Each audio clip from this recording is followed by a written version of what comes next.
పరిశ్రమను వెంటనే తెరిపించాలని Osmania university professor Kasim, పలు విద్యార్థి సంఘాల రాష్ట్ర నాయకులు, మాజీ మంత్రి జోగు రామన్న, సాధనా కమిటీ కన్వీనర్ మల్లేష్ డిమాండ్ చేశారు. సిసిఐ సాధనా కమిటీ ఆధ్వర్యంలో పట్టణంలో నిర్వహించిన విద్యార్థి యువజన పోరు గర్జనకు వారు హాజరయ్యారు. పరిశ్రమ ఏర్పాటు సాధనకై జిల్లాలోని యువత, విద్యార్థులు భారీగా తరలివచ్చారు. రాబోయే కాలం పూర్తిగా యువతనేనని కాసిం అన్నారు. ఇక దేశంలో 15-35 ఏళ్ల వయసు గల యువత జనాభా దాదాపు 80 కోట్లుగా ఉంది అని, దేశ పురోగతిలో వారిదే కీలక పాత్ర అన్నారు. చదువుకు తగ్గ ఉద్యోగాలు లభించడం కష్టంగా మారిందని, ఉద్యోగ నియామక పరీక్షలు సైతం సక్రమంగా జరగకపోవడం ఆందోళనకరమని ఆవేదన వ్యక్తం చేశారు. యువత తమ హక్కుల పట్ల అవగాహన పెంచుకుని భవిష్యత్తును తీర్చిదిద్దుకోవాలన్నారు. తెలంగాణ ప్రాంతంలో మూతపడిన పరిశ్రమలను తెరిపించి స్థానిక యువతకు ఉపాధి కల్పించడమే ధ్యేయంగా పోరాడుతున్నామని మాజీ మంత్రి జోగు రామన్న అన్నారు. సిసిఐ సాధనా కమిటీ ఆధ్వర్యంలో జరిగిన ఉధృత పోరాటాల ఫలితంగానే గతంలో జీవోలు వచ్చాయన్నారు.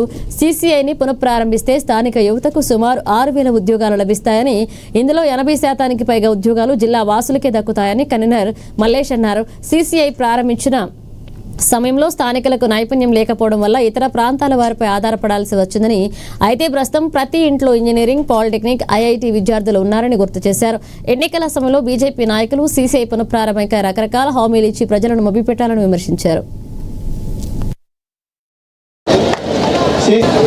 సిసిఐ సాధన కమిటీ సభ్యులు లోకారి కోశెట్టి గారితో ఉన్నాను. శ్రీకాంత్ గారు ప్రముఖ న్యాయవాది భారత ఆహ్వానిస్తా ఉన్నాను. ఆదివాసీ విద్యార్థి వైఎఫ్ జిల్లా కార్యదర్శి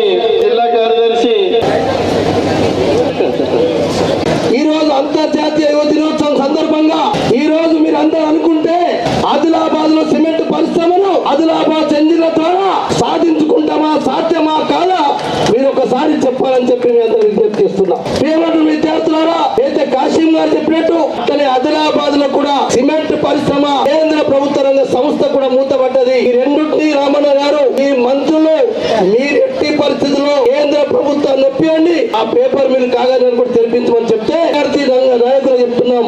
ఆ రోజు ప్రైవేట్ యాజమాన్యం కాబట్టి మేము అనేక మీటింగ్లు పెట్టి తిరుపూర్ పేపర్ మిల్ ని మూతపడ్డదాన్ని కూడా తెరిపించింది కూడా ఆనాడు ప్రభుత్వం అని చెప్పి చెప్పుతున్నాం. అమిత్ షా గారు ఇక్కడ సభ పెట్టారట. ఆ సభలో ఆయన మాట్లాడుతూ ఏమన్నాడు, ఈ సిసిఐని మేము అధికారంలోకి వస్తే ఇక్కడ మా ఎంపీని గెలిపిస్తే ఈ సిసిఐని మేము ఓపెన్ చేస్తామని 2018లో చెప్పాడు. 2018 అంటే ఇప్పటికీ 8 ఏళ్లు గడిచింది. వాళ్ళు 2 సార్లు అధికారంలోకి వచ్చారు. హోం మంత్రి అమిత్ షా గారికి నేను విజ్ఞప్తి చేస్తున్నా, అయ్యా ఇక్కడ మీ ఎంపీ గెలిచారు, మీ ఎమ్మెల్యే గెలిచారు, ఇక్కడ ఉన్న ఎంపీ గారు, ఎమ్మెల్యే గారు మీరిద్దరు అమిత్ షా గారి దగ్గరికి వెళ్లి ఈ పరిశ్రమను ఓపెన్ చేయడానికి ఏం కావాలి, డబ్బు కావాలి. ఎంత డబ్బు అడుగుతున్నారు? రాష్ట్ర ప్రభుత్వం 250 కోట్లట, కేంద్ర ప్రభుత్వం 250 కోట్లట, ఇంకొక 1,500 కోట్లు బ్యాంకు నుంచి రుణం తీసుకుంటారట. ఈ మొత్తం కలిపితే 2,000 కోట్లట, 270 కోట్లకు పైగా. ఆయన జస్ట్ ఈ దేశం నుంచి మరో దేశం అమెరికా వెళ్ళడానికి, జర్మనీ వెళ్ళడానికి, జపాన్ వెళ్ళడానికి సంవత్సరంలో ఆయన చేసిన ఖర్చు 270 కోట్లు. మోడీ గారు ఈ ఒక్క సంవత్సరం విదేశాలకు వెళ్లకుండా భారతదేశంలోనే ఉండి ప్రజల కోసం పనిచేస్తే ఆ 270 కోట్లు ఇదో మా ఆదిలాబాద్ లో పరిశ్రమకిస్తే ఇదే ఇక్కడ కూర్చున్న మా పిల్లలందరికీ ఉద్యోగాలు వస్తాయి.